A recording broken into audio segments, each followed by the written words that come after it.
At a recent briefing, Prime Minister Philippe Pierre claimed that the custody suites project has been delayed due to bathroom sinks and toilets breaking during shipment. Not just once, but twice. There were a series of unfortunate events. Number one, there was supposed to have the toilets, the special toilets. They got broken. When in shipping. My information is they were sent back to all the new ones, and then the yellow ones came back and they sent back the same broken ones. So my information, you see, and a lot. But here's the truth. The sinks and toilets designed for prison facilities are made of stainless steel, built to withstand extreme conditions and nearly impossible to break in transit. The Prime Minister's claim doesn't add up. This project was initially estimated to cost $1.5 million. Somehow, that budget tripled to $4.5 million. And now there are reports that the costs have spiraled even higher. With every delay and excuse, taxpayers are forced to bear the burden of rising costs while the government dodges accountability. Why isn't Prime Minister Pierre giving the people the truth about what's really causing the delays and escalating the costs? St. Lucia deserves a leader who takes responsibility, not one who resorts to dubious excuses. Our country demands transparency and honesty, not stories that simply don't hold water.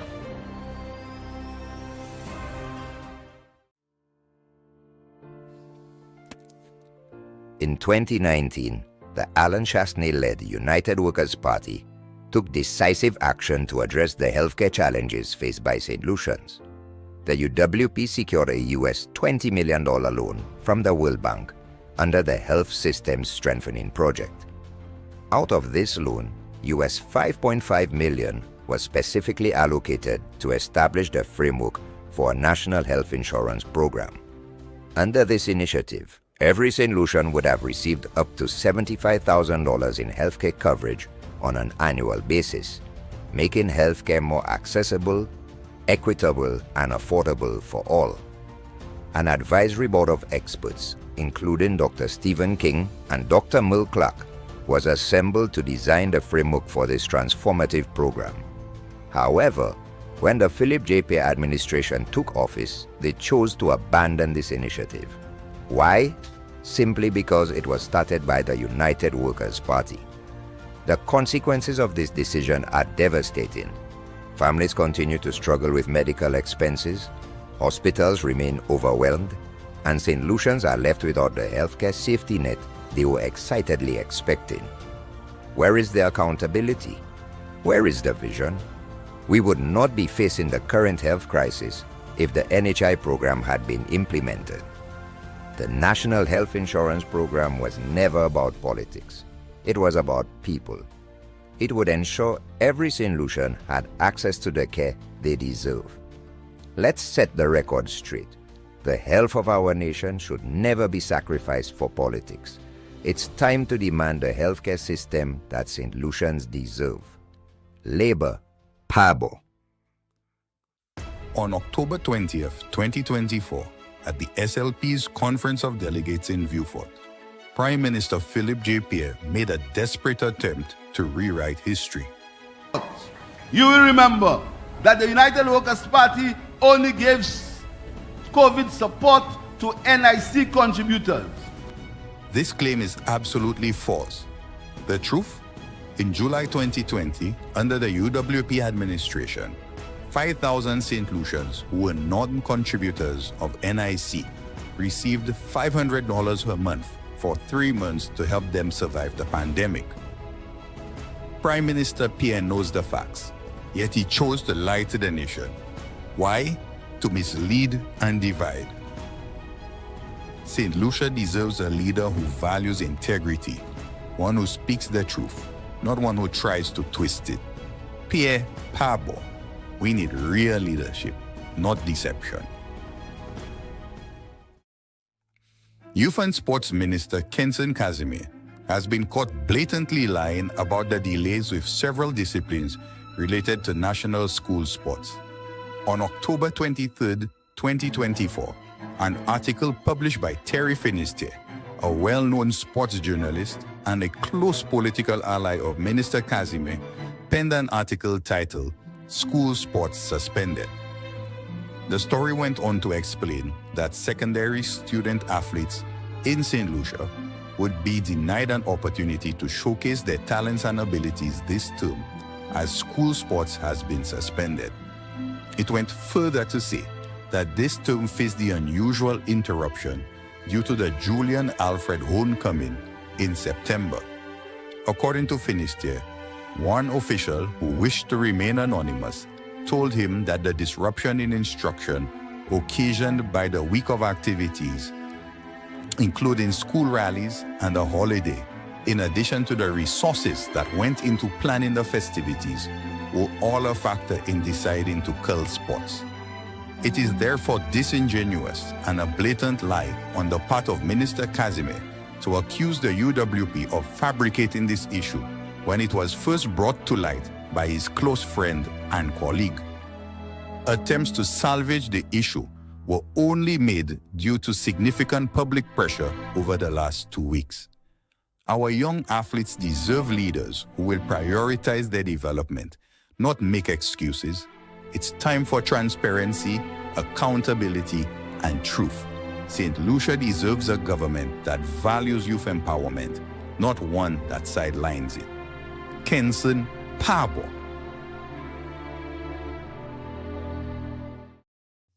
Are you ready to make a difference?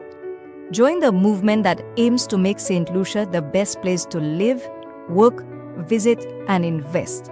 The United Workers' Party is a team of forward thinkers, visionaries, passionate and caring citizens just like you. Together, we can create a brighter future, create safer communities, lower taxes, improve healthcare, and create more opportunities for all. Stand with the UWP and be part of change. Join the United Workers' Party because St. Lucia deserves better.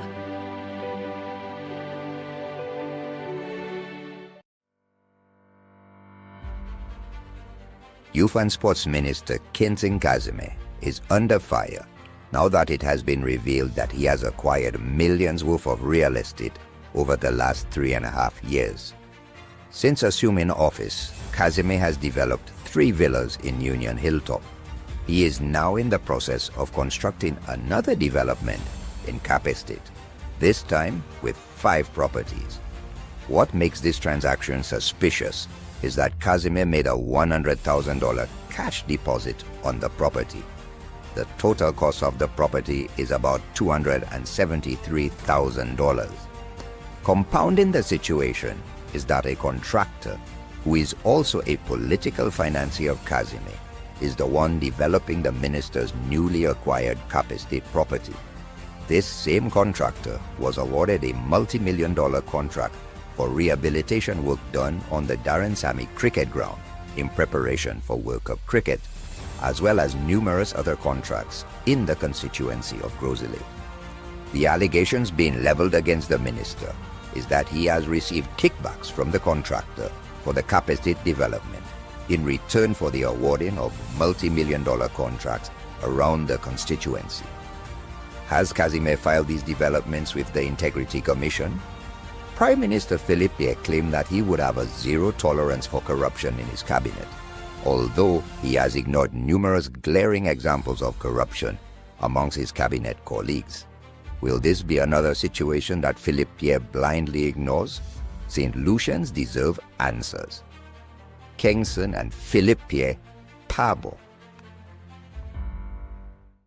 The United Workers' Party reaffirms its unwavering commitment to the health and well-being of every St. Lucian.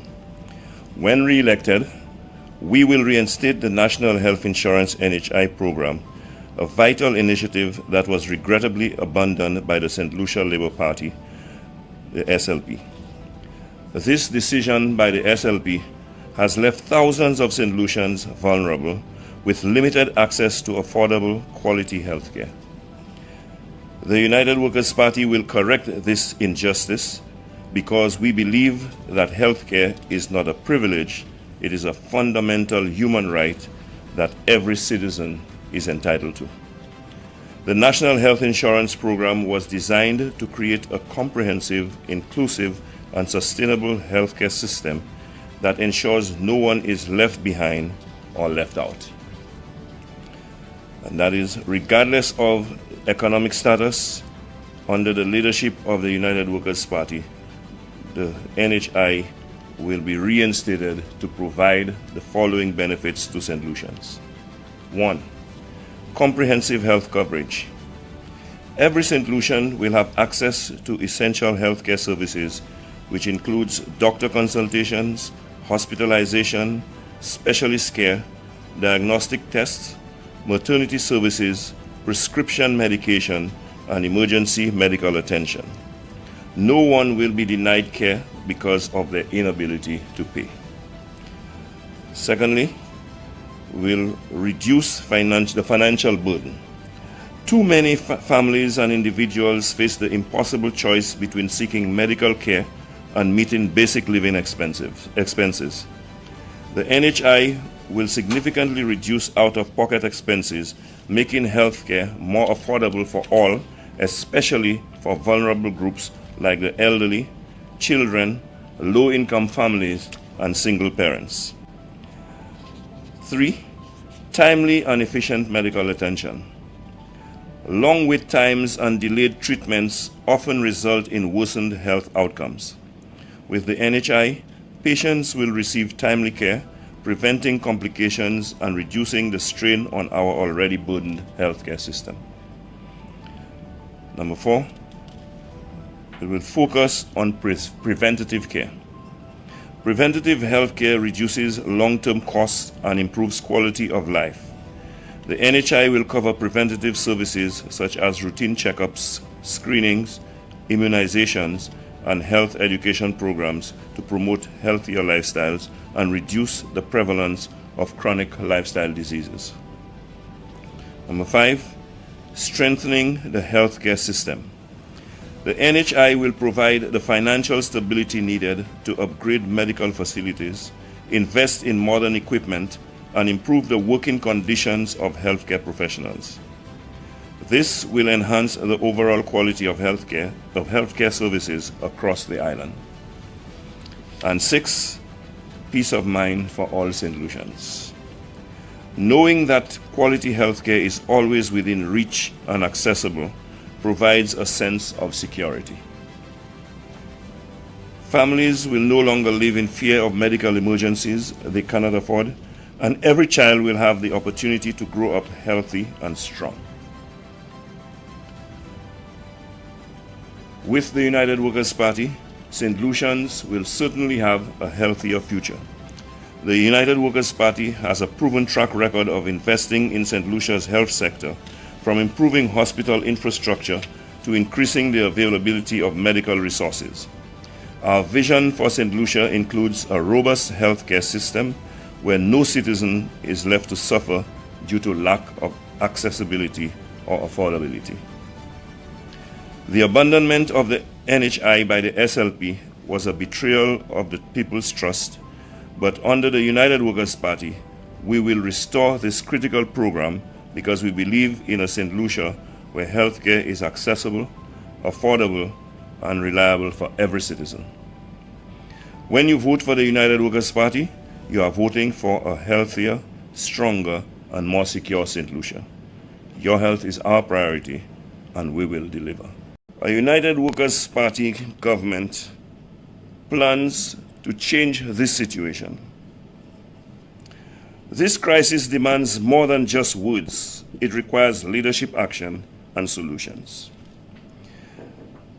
As a government, we will take decisive steps to restore law and order, provide opportunities for our people, and take our communities back from crime and violence. We will do the following. 1, empowering our youth with after-school and weekend programs. We will introduce holistic after-school and weekend programs that keep our youth engaged in sports, music, technology, and vocational training, providing positive alternatives to crime and idleness. Number 2, creating more economic opportunities. Many of our young men turn to crime due to lack of employment, and so we will work to ensure that we provide support to small businesses, create more entrepreneurial opportunities, and provide them with training programs to help individuals become more self-sufficient.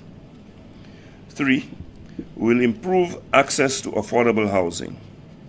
We believe that poor living conditions contribute to crime, and we will upgrade and develop affordable housing to provide solutions so that families can live in safer, more stable environments. 4, we will use technology to fight crime. We will invest in CCTV surveillance networks, smart street lighting, and crime detecting technology to help deter and solve crimes.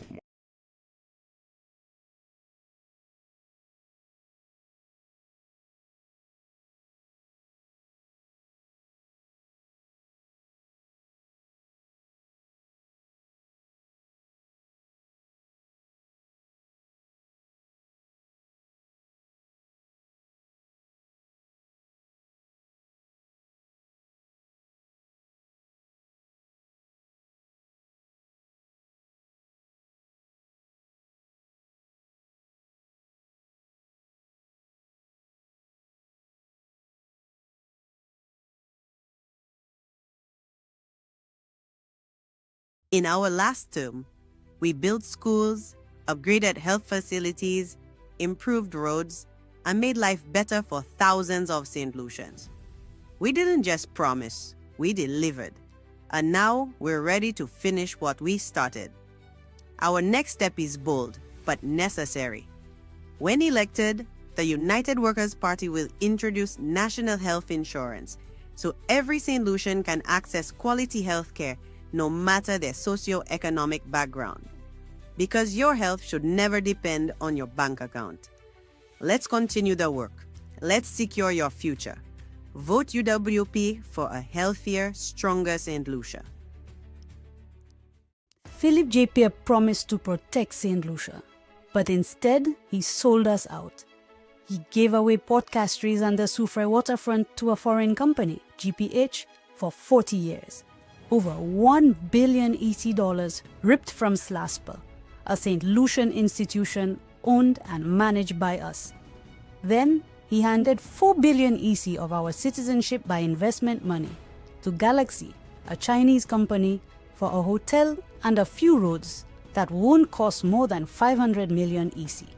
Where's the rest of the money? Next, 200 million EC to a company labeled an International Criminal Organization, BMAX, to build just 66 low-income houses. That's $3 million per house. Now, Philip J. Pierre and Wayne Girard are creating a sovereign wealth fund where hundreds of millions of our dollars will be placed under the control of foreign businessmen handpicked by the minister. No transparency, no accountability, no St. Lucian oversight. While St. Lucians can't find jobs, while families can't make ends meet, Pierre gives away our money, our assets, and our future to foreigners. Pierre, Pabo. Every St. Lucian deserves a safe, decent place to call home. But for too many, that dream feels out of reach. That's why a UWP government will launch a bold, affordable housing initiative. Because housing is not a luxury, it's a right. We'll use unused crown lands in every constituency, and when needed, purchase private lands to expand opportunities. We'll offer accessible financing so young people and low-income families can become proud homeowners. We'll partner with developers and ensure transparency, giving priority to first-time homeowners, young professionals, and those who need it most. Vote UWP. Let's build homes, let's build futures, let's build a stronger St. Lucia together. Under the SLP, your St. Lucian passport now lasts only 5 years, cutting half what it used to. We've doubled the costs and doubled the hassle. Families, students, business people, travelers, everyone now pays the price for a decision that makes no sense. The United Workers' Party believes in making life easier, not harder. When elected, the UWP will restore your passport validity to 10 years because your time and money matter. Convenience, common sense, care for the people. Vote UWP. We'll bring back the 10-year passport. We'll also bring back good governance. Malwat? Why them Lucian so make them this? Suipui. Some 2.5% HCSL thing is a tax vibe. So what that have to do with people getting meg? But just now, to me them people paying VAT already. Exactly. The tax is calculated on the cost of goods. So one time the price go increase, Kuma. The Lucians end up paying more than 15%. Mama! Gasa, just imagine $100 go buy less groceries. People getting poor. Things like rent and utility bills go also increase, Gasa. Real Malawi vibe? All them things the people doing to stay healthy, like gym, healthy eating, and safety and security, go be harder to get because people ain't have money. Partner, if them people ain't have enough money, they ain't go have leftover food for us to eat. The bins go be empty. Wow! Things real happening to them, Lucianzi. Look out for us again soon. We go show you all more. Good morning and welcome to another press briefing of the United Workers' Party. This morning I have with me the Deputy Political Leader, Guy Joseph, who will be speaking on the high fuel prices in this country. And we will also hear from the political leader of the opposition, the Honorable Alan Chasney, who will be dealing with matters putting into the halls of justice. And of course, before I call on those gentlemen, I would like to present a statement from the United Workers' Party condemning Richard Frederick's continued attacks on women and the promotion of racism in this country. The United Workers' Party is appalled by the ongoing vile and abusive conduct of Minister Richard Frederick, particularly his persistent attacks on women in this country and his dangerous use of racial rhetoric via his weekly talk show. The most recent example of this disgraceful behavior was his racist and deeply offensive attack on Mrs. Marcella Johnson, the UWP's endorsed candidate for the constituency of Grosley. Mrs. Johnson, an accomplished St. Lucian entrepreneur, is dedicated to community upliftment and empowerment of young people, especially young women. Mr. Frederick's demeaning and racially charged comments towards her are not only unbecoming of a sitting minister of government handpicked by the Prime Minister, but serve to divide our people and undermine the dignity of our political discourse. What is most disturbing is the deafening silence and worse, the expressed support of Prime Minister Philip J. Pierre and Deputy Prime Minister Dr. Ernest Hille. Both men have recently declared their pride in being associated with Mr. Frederick, despite his repeated use of his public platform to bully, degrade, and intimidate women, while simultaneously pushing racist agendas aimed at white and mixed-race St. Lucians. The UWP unequivocally condemns this behavior, and there is no place in our society for leaders who perpetuate racism or gender-based verbal abuse. These actions are an affront to every woman and every citizen who believes in respect, equity, and national unity. We call on the Prime Minister and his cabinet to publicly disassociate themselves from Richard Frederick and his appalling conduct. Their continued silence and implicit endorsement are nothing short of cowardice and complicity. The United Workers' Party remains committed to building a St. Lucia where every citizen, regardless of gender, race, or political affiliation, is treated with respect and dignity. And thank you. Now, ladies and gentlemen, I will call on the Deputy Political Leader, Guy Joseph, who will address you on the issue of the high cost of gas in this country. Mr. Joseph.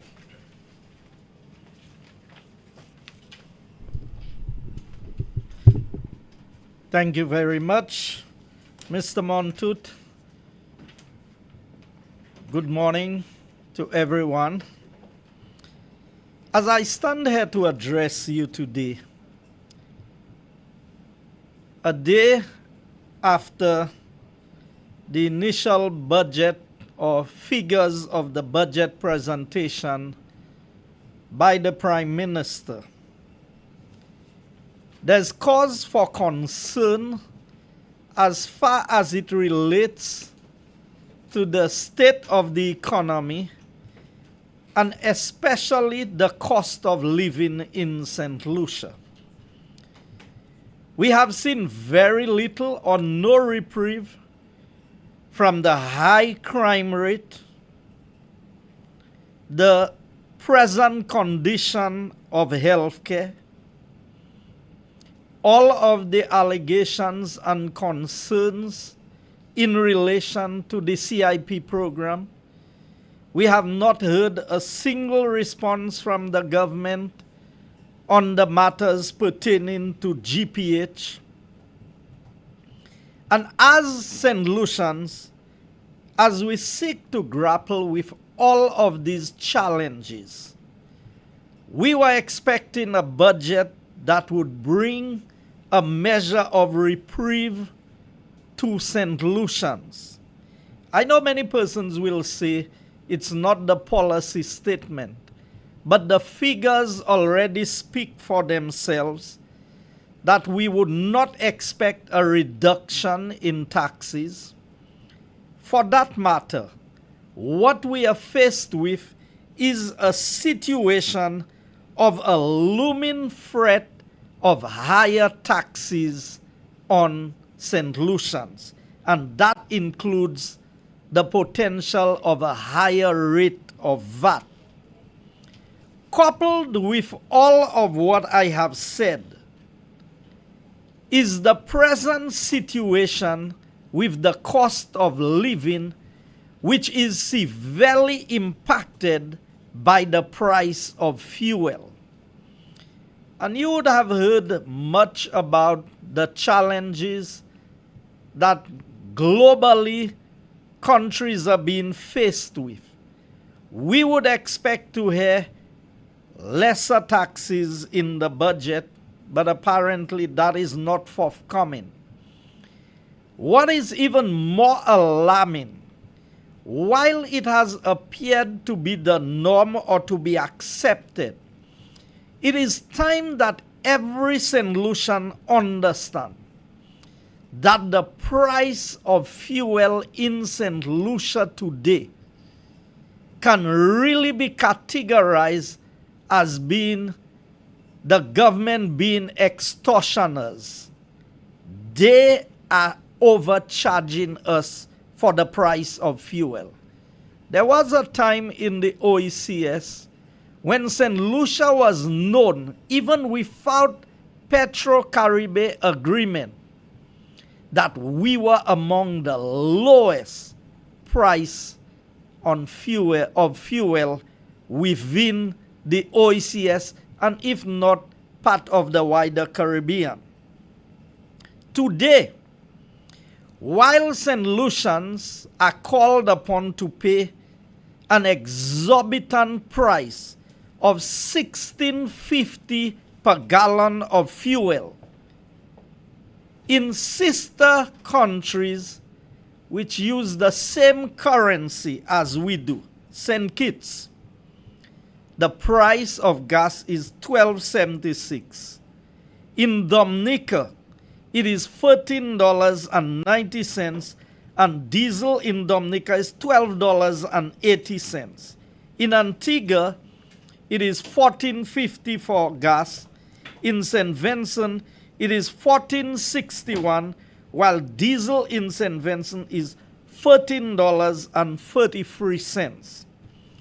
The question that confronts us, what is the cause of the highest price of fuel in St. Lucia? And let us place geographically where we are located. If you are coming from Trinidad or even Venezuela with fuel,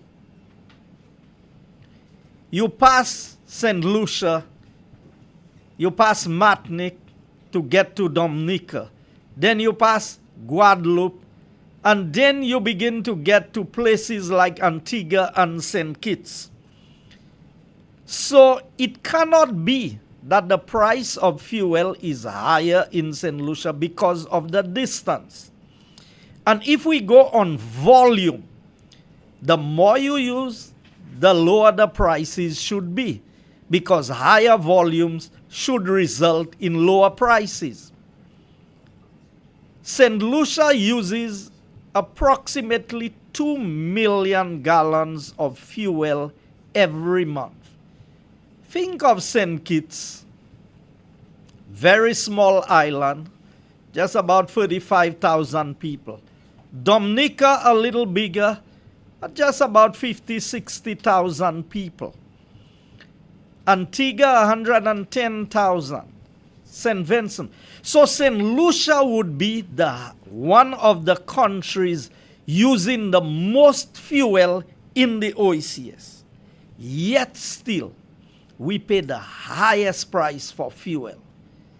And I can safely say on this broadcast that the only reason why fuel is so high in St. Lucia is because of the Labour Party government in office. Any other government in office today would have had lower prices. In fact, I must remind St. Lucians that the highest fuel ever went under a United Workers' Party government was $13.95. And we capped the price at $13.95, understanding the impact of the price of fuel on everything else in St. Lucia. Without reservation, the Philip JPL-led administration took fuel to as high as $17.95 a gallon. And while fuel has moved where it was from $120 a barrel to $70 a barrel, we still pay $16.50. I was hoping that in the Prime Minister's address or statement, he would have indicated a reprieve on cooking gas, because while the government is collecting in excess of $4 after government markup on fuel, because after all, if fuel is $12.76 in St. Kitts, let us understand, that's the retail price, not the wholesale price. So the retail price in St. Kitts at $12.76 includes the wholesaler's markup, the retailer's markup, and the government taxes, excise tax, and whatever other taxes are on the fuel. Which means that the fuel may be purchased below $10 a gallon from the suppliers. So if St. Kitts is getting it at that price, what price is St. Lucia paying if we all are getting our fuel from some of the same sources?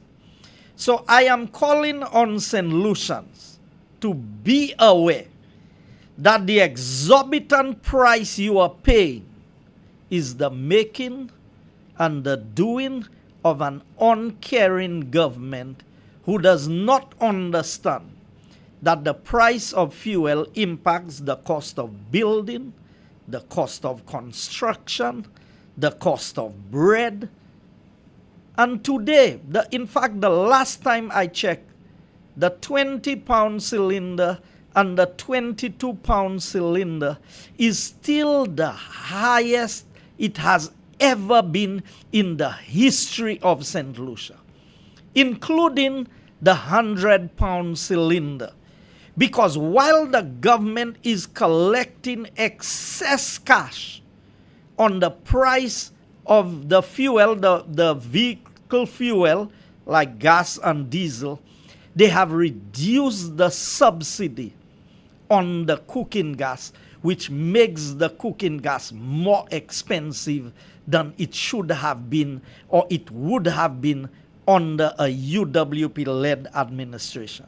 St. Lucians, I am calling on everyone to understand you can go and track the price of fuel anywhere in the world, and you would see that the government is bleeding this country.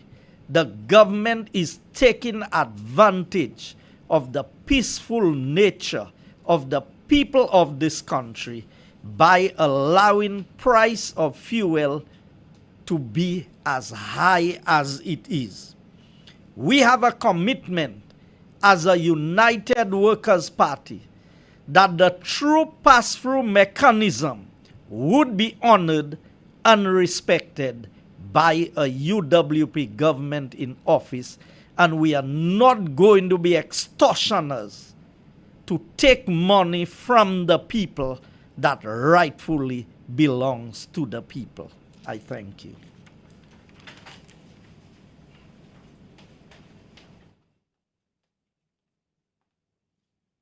Thank you very much, Mr. Joseph. And now, ladies and gentlemen, I will introduce the Honorable Leader of the Opposition, Honorable Alan Chasney, who will address you on the controversial issue of the NH construction of the Halls of Justice. Honorable Chasney.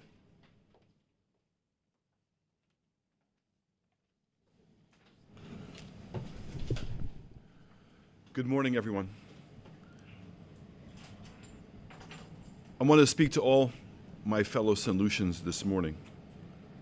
Today, I address you not just to speak out, but to speak up for truth, for transparency, and for the institutions of this country that have been sidelined, disrespected, and lied to by the very government sworn to serve and protect them. Almost 1 year ago, in April of 2024, this Labour Party administration broke ground on what was supposed to be the Halls of Justice. It was supposed to be a symbol of law and order, a beacon of democratic progress. But from the very beginning, United Workers' Party raised serious concerns. Not for political gain, but because we saw the red flags waving in plain sight. Concerns that had they been heeded would have saved taxpayers millions of wasted dollars. Our first concern was the location. In 2018, United Workers' Party administration had already identified a site for modern halls of justice and police headquarters at the Upper Bridge Street in Castries. And let me remind us that these were two separate buildings that were adjacent to each other and would have been connected by an underground tunnel.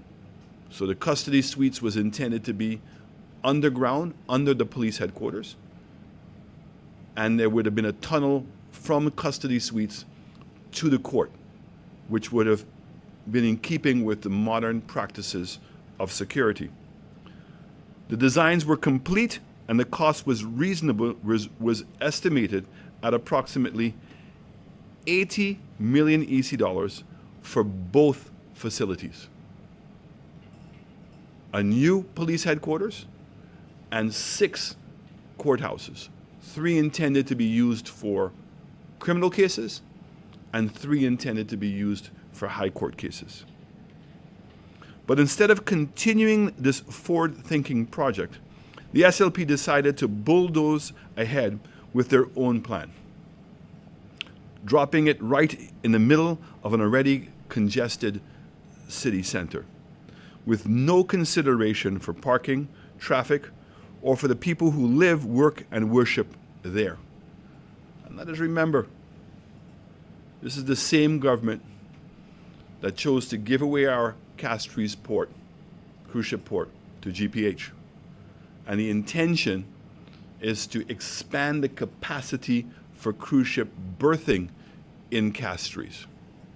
I say that because you would have thought that there would have been a plan to beautify the town and to create greater opportunities for St. Lucians to own their own duty-free shops and to be able to take advantage of the cruise industry. What was most alarming about this unwise decision was the proximity to our iconic cathedral. The construction would have disrupted and possibly destroyed one of the most sacred spaces in our city. The church is over 100 years old. And we have to ask ourselves a simple question. Even if the government believed that there was not a potential for it to be impacted structurally, what happens if it would have been? Could we ever replace the significance of the building and the historic nature of that building? The construction would have disrupted and possibly destroyed our city center. But when asked, the government insisted there was consultation. I remember the press interviews on the day of the groundbreaking in April, and they insisted that they had DCA approval and that everyone had been consulted. Yet, it turns out that the Roman Catholic Church was never consulted. Not even once. This is not just an oversight. This is a gross disrespect. When eventually the prayer warriors agitated and the church was finally granted an audience with persons from the DCA, it was discovered at that meeting that the DCA never took into consideration and never undertook an environmental impact study. It was a shocking revelation. I can tell you there was silence in the room. And then when John Peters himself attempted to justify to the church that there was no need for an environmental impact study, I believe that it's at that point that everybody realized something was wrong. Then there was the issue of cost. The peer administration's version of the project came with an astonishing tag close to $300 million. A fact they attempted to hide.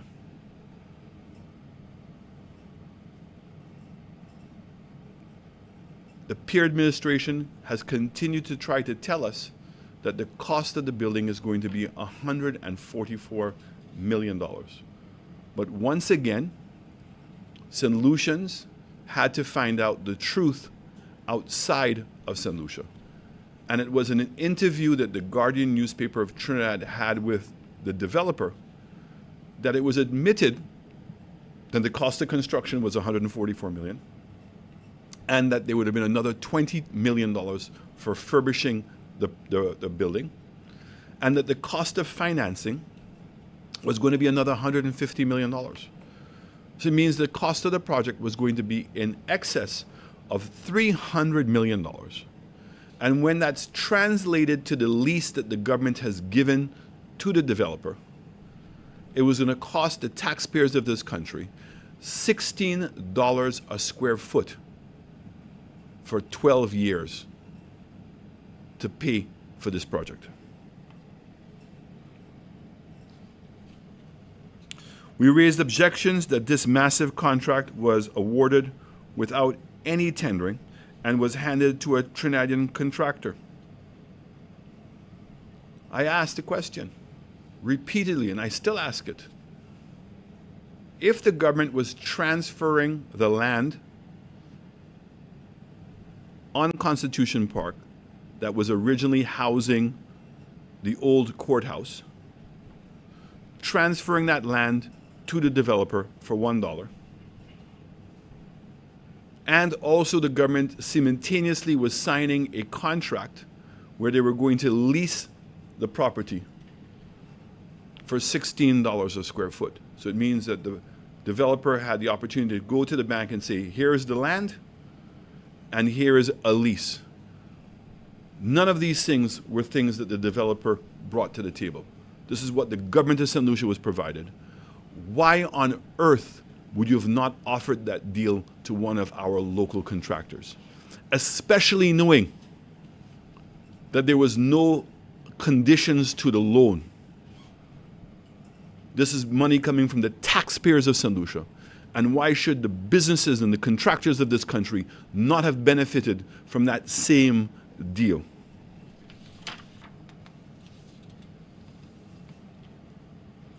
And now, to make matters worse, after nearly a year of confusion, secrecy, and silence, what do we discover? Not through an official announcement, not through government transparency, but through a whistleblower who bravely called in to a popular radio program, the most monitored program. This patriotic St. Lucian made the eye-opening revelation last week that the Halls of Justice project was being relocated.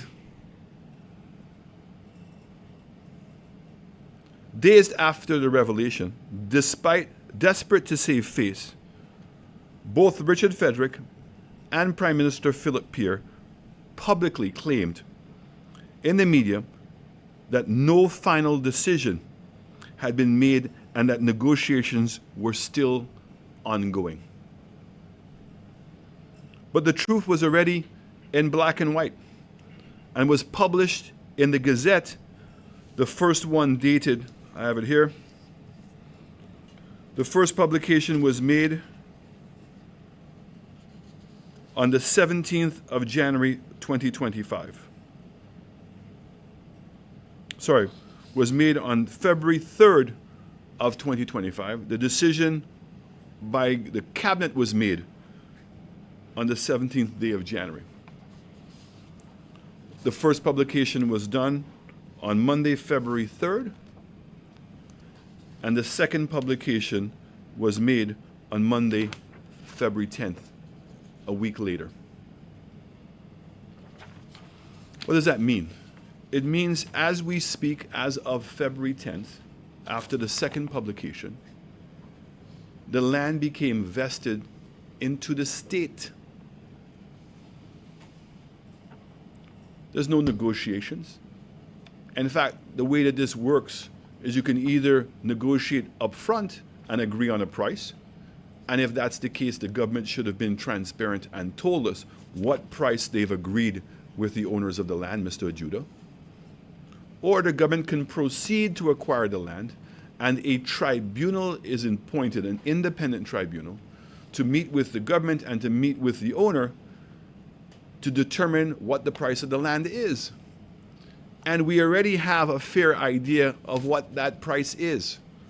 Because the same Richard Frederick, when he was the Minister of Housing in a previous administration, sold the land in front of SNS, where the old Clark Cinema was, as well as the land in front of Fix for $1,000 a square foot. He reminded us when they had the demolition of the CDC buildings as to how valuable the land was. And he also used the number of $1,000 a square foot. The land acquisition, the declaration of acquisition of land in the Gazette, tells us that the land is 0.13 hectares, which means that it is 30,000 square feet. At $1,000 a square foot, we're talking about that the government of St. Lucia is going to have to pay Mr. Ajuda or the family $30 million or thereabout. Remember, the land was originally, the project was originally on the Constitution Park where the old courthouse was. And they transferred that land, which was even larger than this, twice the size of this, for $1. And so now the cost of this project is going to be increased by the acquisition price of $30 million. Whatever has been spent on mobilizing and designs for the old site and the construction that took place, the time that's been lost between April and now over 1 year, all the equipment is there. Somebody has to pay for all of that equipment. And there has to be a new design. And the fact is there's still probably more acquisitions to be done because this lot is half the size of what the old lot was. We also must ask a very simple layman's question. If in fact the old site was problematic because of the potential to destabilize the structure of the church, how can any one of us believe by moving it across the street, because remember it's where the Ministry of Education was, that that's going to solve the problem? It's the same distance.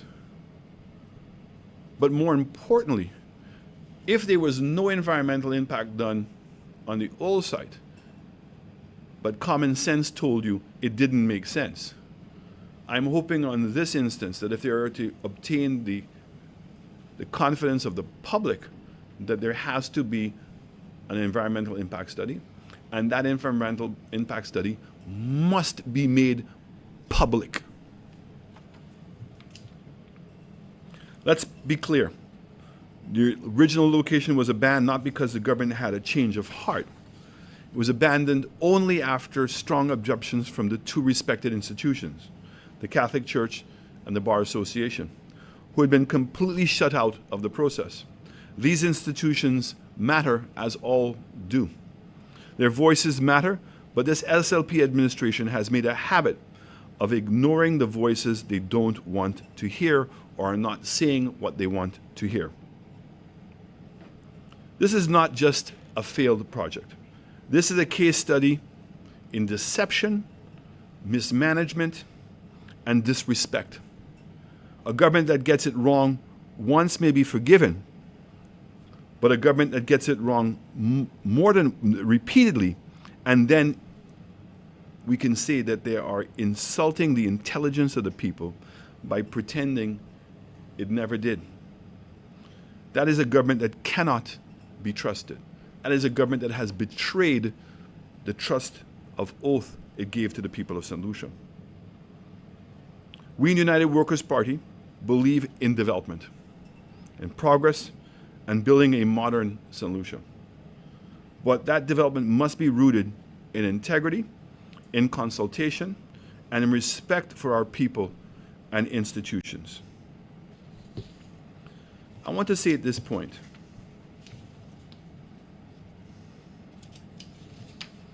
that this is not just about concrete and steel. This is about the very foundation of justice. You cannot build justice on a lie. Now,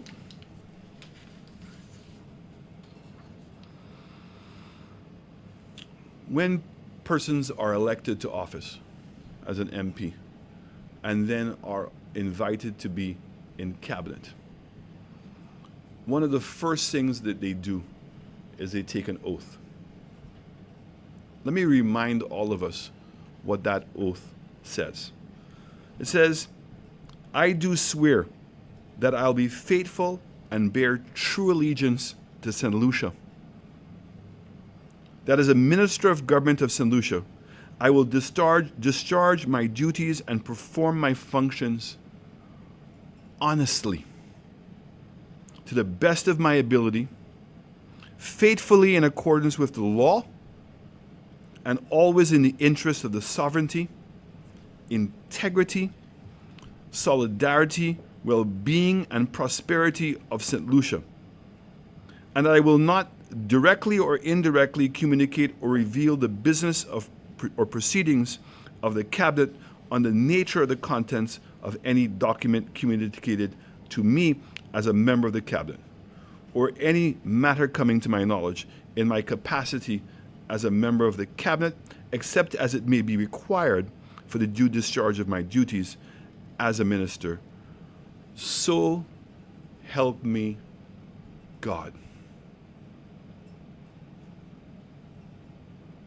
So help me God.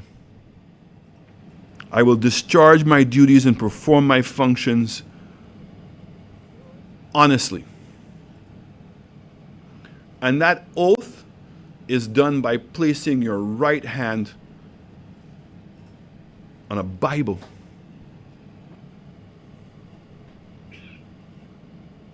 Now, I know when it comes to Minister Frederick, he may be able to do this with the greatest amount of ease. I may not truly understand the oath. But in this particular case, it's the Prime Minister, a man who, from what I understand, goes to church on a regular basis, a man who claims to have faith. And I want to remind the Prime Minister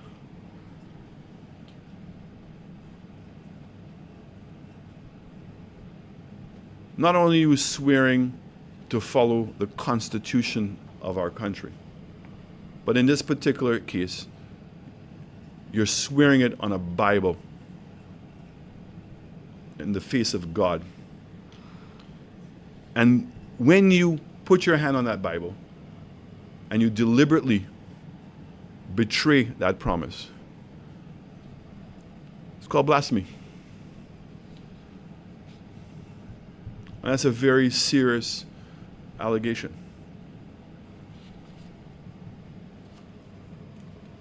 I cannot in any way understate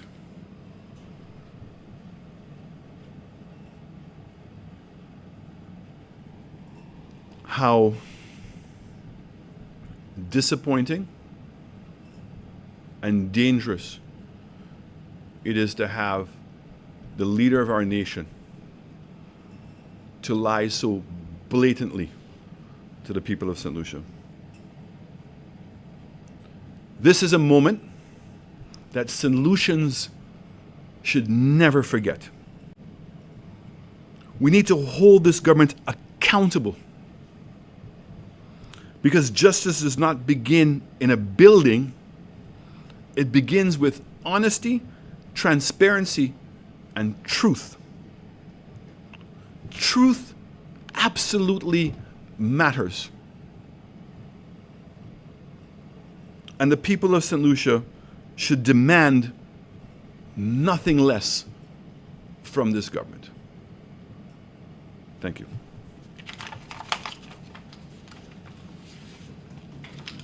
I know that there may be some questions from the media. I don't know if you want me to allow Mr. Joseph to come up first to deal with his, or would you like me to stay up and answer questions on the Halt to Justice? Okay, I'll deal with the Halt to Justice first, and Mr. Joseph will come afterwards. Good morning, Leader of the Opposition. We have 5. Good morning, Mr. Leader of the Opposition. We have 5 questions that have been sent in by media viewing online. 3 of them are directed at you and 1 each to your colleagues. The first was, what caused the delay with the Halls of Justice which your administration had conceived, and at what stage were you with the preparation of that project? We were in advanced discussions with NIC. So the funding was supposed to be coming through NIC, and the developer was going to be with NIPRO. We had provided them with the designs for the police headquarters, as well as the designs for the courts. If you recall, we had an incident where the custody suites were there and had to be demolished. And I want to make it very clear, so we're very transparent on this. when we wanted to demolish the building, and there was discussions, the National Trust was clearly not in favor of demolishing the building. And when we were taken to court after we attempted to demolish the building, we realized that the National Trust has a process to identify and protect historical buildings. And that process is simply, they must identify the building, send it to the Prime Minister's office, and it is gazetted as one of the historical buildings. The custody suites was never designated as a historical building. And so in the court matter, it was agreed that we would hold off on demolishing the building, attempt to incorporate the old custody suites as part of our building. But if in fact we could not, it was for the government to make the final decision. So those persons who want to say that we went into the middle of the night or on a Sunday morning to demolish the building, that's not true. There had been discussion. In fact, it had even gone to court. An initial injunction was put against preventing the government from demolishing the building. Even the court recognized that the National Trust had no legal authority, but the architects and engineers attempted to come up with a design, and they could not. Sadly for us, COVID came. And when COVID came, resources had to be reallocated to deal with issues that were more pertinent at the time to the public of St. Lucia. So much so that you see when the government won the election, they were able to move pretty quickly on the Groselet police station. Now, we had purchased the old printery from the Star, and the old Star building in Groselet had been acquired. And we were working with the owners of that building to rent the space to keep the printery. So instead of moving all of the equipment, we would keep it there. And we had also taken the police, and the police had agreed to move into that building. Because when you saw the conditions that the Groselet police were living in, it was deplorable. And so that was a temporary fix until we would have been able to get that other project, which had been on the books since 2000, I think it was like 8 or 9, that had been on the books to do. They moved very quickly and took the money, obviously, that had been allocated for the police headquarters under NIC and moved it in that different location. So unfortunately, the project did not start, but the designs were completed. The costings had been done, and it had reached, if not full approval from the NIPRO board, was very close to getting full approval from the NIPRO board. Okay. Since you're on this site, you mentioned this site where the initial halls of justice and police headquarters was proposed under your administration. The custody suites project, which is being built at that site, is almost 1 year late. The PM claims that it has been delayed because the toilets broke during shipment. This excuse is strange given that toilets for prisons and jails are usually made of stainless steel. Do you believe this excuse?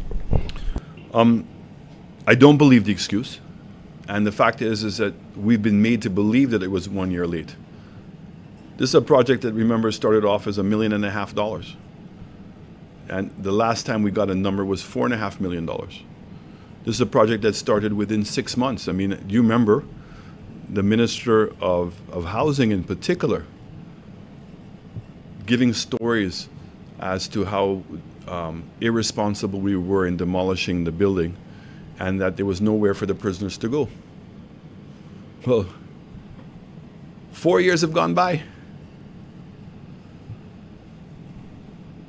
And the temporary situation has worked. Do I believe the story that the policemen are arresting people and bringing them up, was it to the top of the morgue? and letting them go from there, I don't believe that story. The fact is that this project is also shrouded in its own fair share of controversy. We've asked, who is the contractor? We know for a fact that the Finance Act would have required the contract, because once it's over, I think it is $900,000 or whatever, $500,000, it must go to the Public Tendering Board to be signed. That didn't happen. And here we are now, not 1 year late, I would say to you almost 3 years late, that we have no building, we have no idea who the contractor is, we have no idea how much it's being cost, but more importantly, it questions what the government's vision is. Because all we've done is just put in a building, what it looks like is a modern version of the old custody suites. And I want to say clearly what our intention was.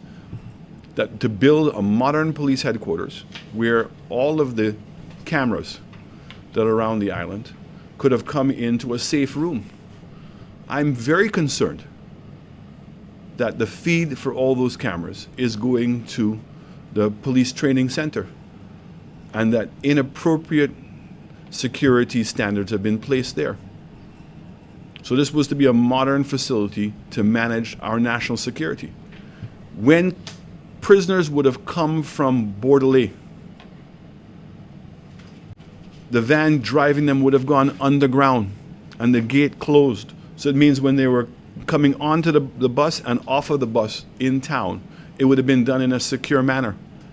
And in keeping with modern practices, in having a courthouse nearby, that you would now take those persons from custody suites underground, through a tunnel, and up to the court. Look what's going on opposite the VG field. Criminal cases taking place there.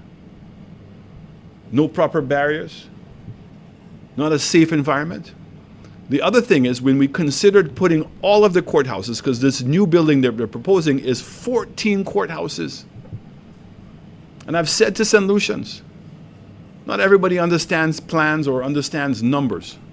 If you go to the Daher Mall and see the size of the Daher Mall, and it's not just the front, but it's the back, and pick up the Daher Mall and bring it down to that location and add one more floor, that is what we're talking about. 14 courthouses. And we've had instances here where people have called in on criminal cases and given bomb threats. I know such one person that didn't want the plane to leave and called and made a bomb threat. So imagine a bomb threat now in town. All the courthouses are closed. And should we have a family court next to a criminal court? My government said no. Absolutely not.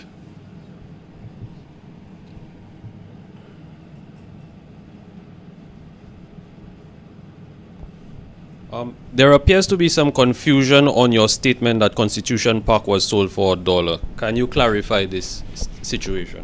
I've always known Constitution Park to be where the Printery is, where Parliament is, where the park itself was, and where the old courthouse used to be. And so when I made reference to $1 for Constitution Park, clearly I was not meaning the entire park.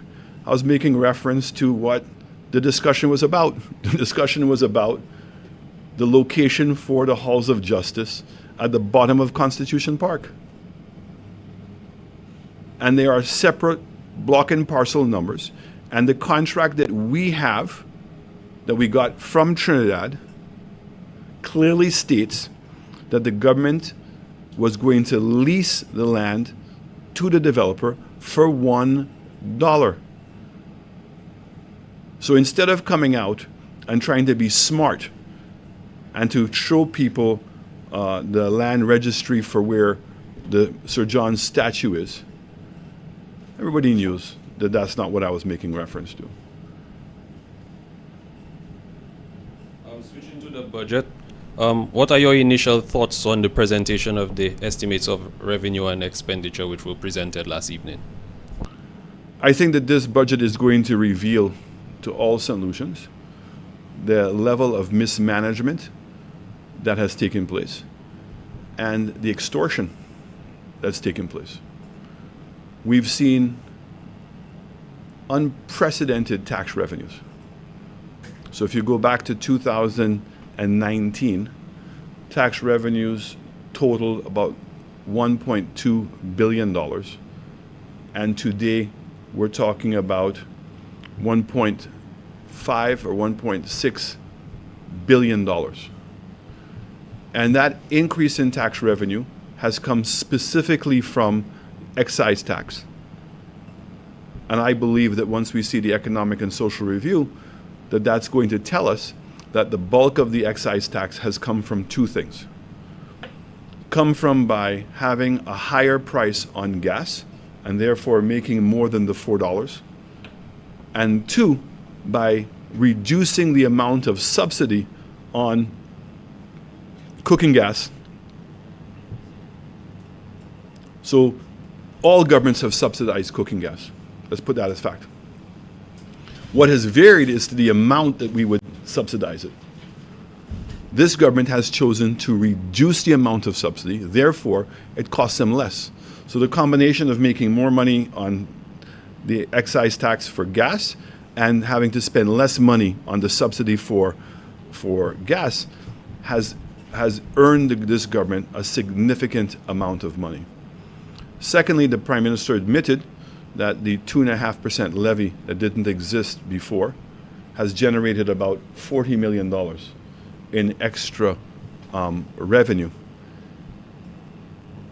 And the new tax amendments that he's made, where he has increased the threshold of people having to pay tax, but that now has put a greater burden on the people who have remained to pay taxes. So I want us to get this straight. According to the numbers in the estimates, that he's making more today on income tax than he was before. And they have less people paying that. So the people who are paying are actually paying a greater proportion of their salaries. And I've met some of those people. And they are bawling. They are hurting with what this administration has done. There was a phrase that I used in the 2016 election. I talked about ching, ching, ching in your pocket. So when my government lowered the VAT rate, was to put the money in your pocket. When the government kept gas prices under a particular level, was to say we were not going to take and extort the people of this country to make tax revenues. And we made the tough decisions in governing this country so that we could continue to grow the economy and that people had disposable income in their pockets, because United Workers' Party absolutely believes that the individual person makes better decisions with money than government does. So this budget, the beginnings of it, and the numbers that were shown are frightening. To know how much money has been taken from the pockets of the individual people, and it begs the question, how are people surviving? And the callousness, the irresponsible understanding of how our economy works to allow the price of fuel, the price of electricity, the cost of bread, the cost of transportation to go up. All these things are extorting money from the people at the expense of the government. And we have to ask ourselves a simple question. This is a question that we can all answer. Do we think the roads are better today? Do we think our classrooms and our schools are better today? Do we think that there's been a significant improvement in the security of our country? Do we believe that we're getting better health care today for all that extra money that they're collecting? And if you don't, the question is, where is the money gone? Final question to you. The health and security levy was supposed to end this year, but in the estimates which were presented by the PM last evening, it appears that the government is counting on collecting another $40 million from this levy over the next year. Does it mean that the tax is being extended, and what is your opinion on this? Clearly, the government has declared that the tax is not going away. And you know, there was a presentation going around on national health, universal health. And in the first presentation that they did, not only did that document say that they were going to maintain the 2.5% levy, it said that they were going to increase VAT by another 2%. Right? So there's absolutely more taxes coming.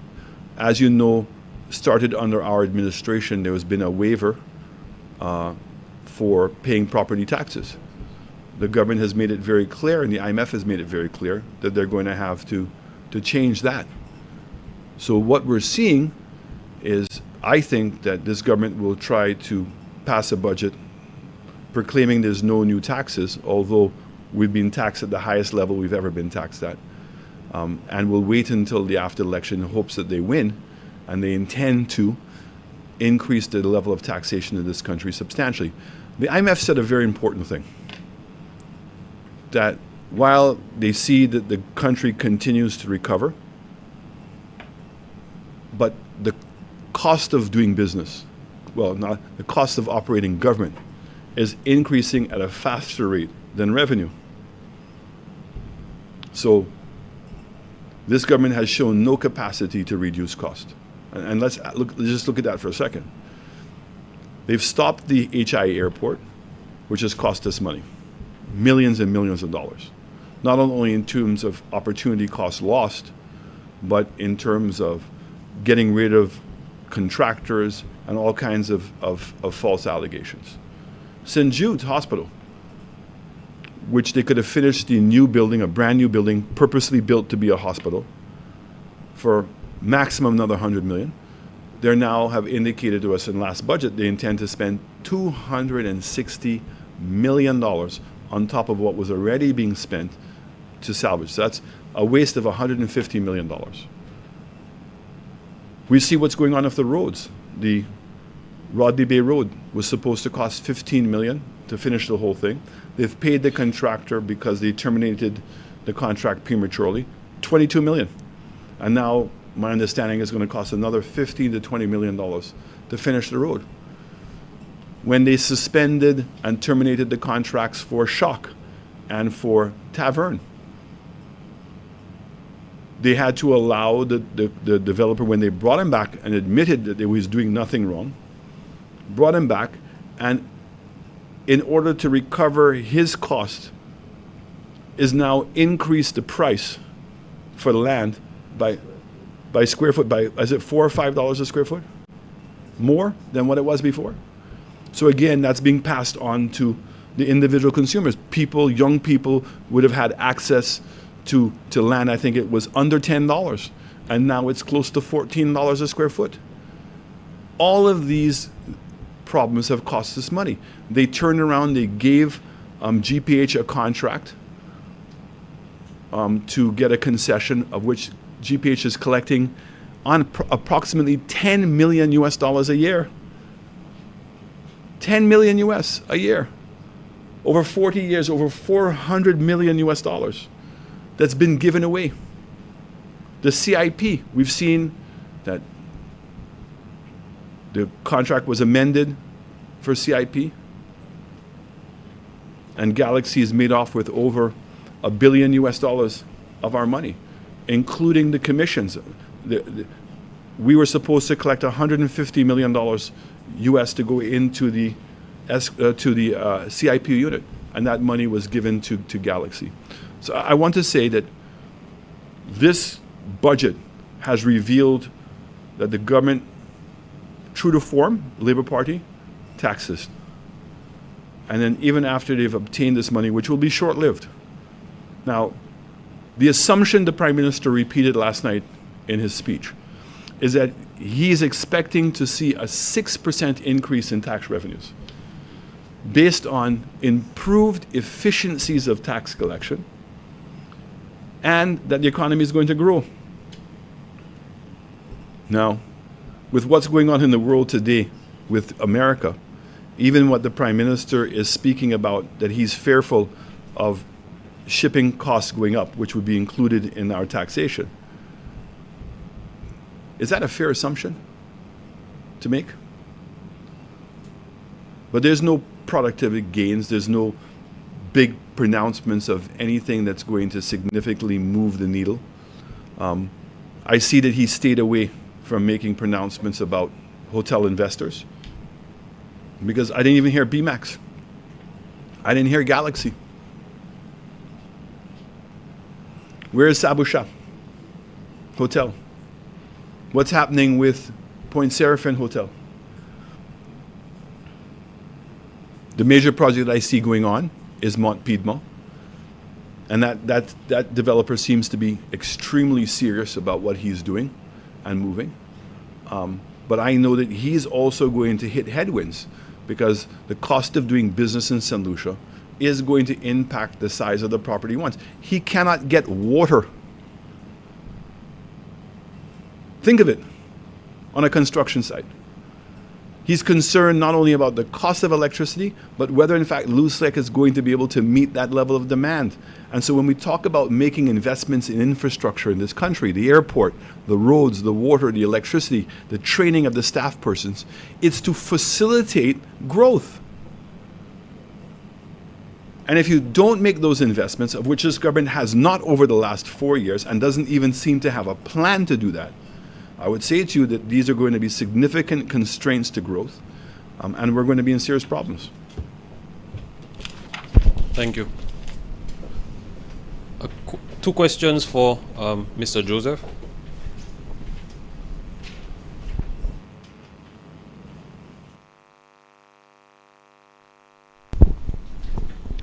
The first one is, you gave a comprehensive comparison which shows that St. Lucia has a significantly higher price per gallon of gas and diesel in the OECS. What impact do you think that this tax gouging by the government is having on consumers and businesses? And why do you think they're being persistent with those high gas prices? So I will answer this question in two parts. First of all, the government is collecting excess revenue. But as a country, we are not seeing the benefits of the excess revenue that is being collected. So the investment in crime fighting is minimal. And I am sure when my colleagues go to Parliament to debate the budget, and you would see in comparison to previous years, the expenditure on security, on law enforcement, is not significant, despite the 2.5% levy for health and security. We see the excess revenue collected by government, yet still we are not seeing a corresponding expenditure in that department. We go to healthcare, and we would see that our hospitals, our health centers, our ambulances, the fire service, you name it, all of these institutions are still struggling to meet the basic needs of the people of the country.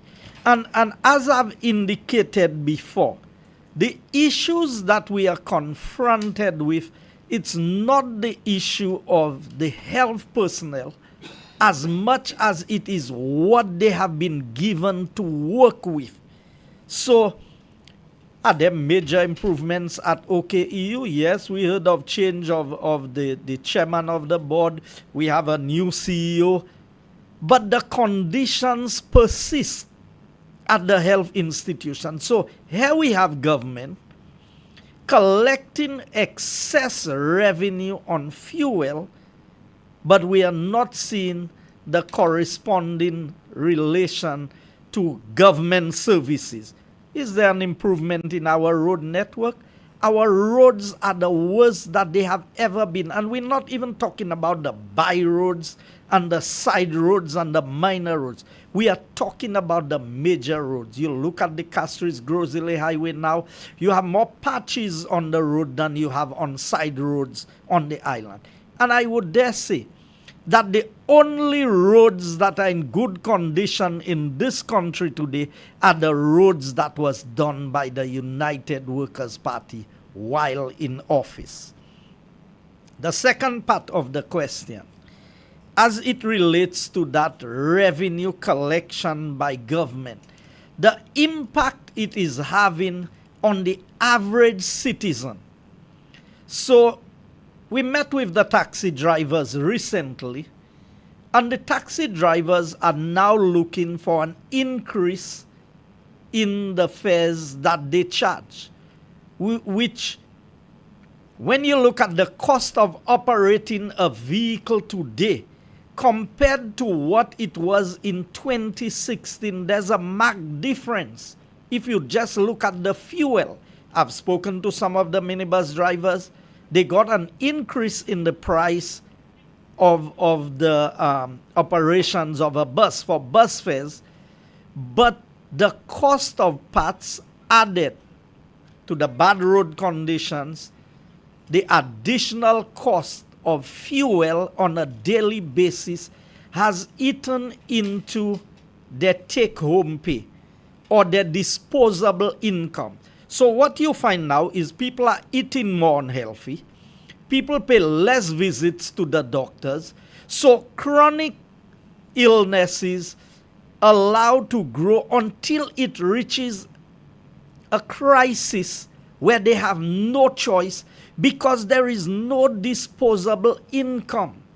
So the cost of living, if you look at the price of fuel and you look at the goods on the supermarket shelves, definitely, because the distributors going around, the cost of hauling a container from the port, while it may not have changed, other factors are impacting this price. And energy is a major player in controlling inflation. In fact, anybody would have read about the visit of Marco Rubio and his team to the region, especially his visit to Jamaica.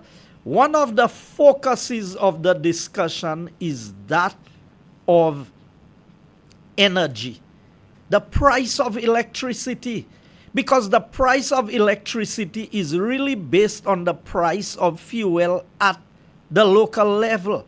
The ability of WASCO to function effectively, having to pay electricity exorbitant prices for pumping water and all of the challenges that they are facing. So the higher cost of operation is eating into the earnings of WASCO, which makes it less efficient in water distribution. So we need to understand that if this government was truly concerned about the well-being of the people of St. Lucia, the government could easily take off $2 on every gallon of fuel, and they would still be making a fair amount of money on each gallon of fuel, but that would help to bring a measure of relief to the people of the country. Thank you.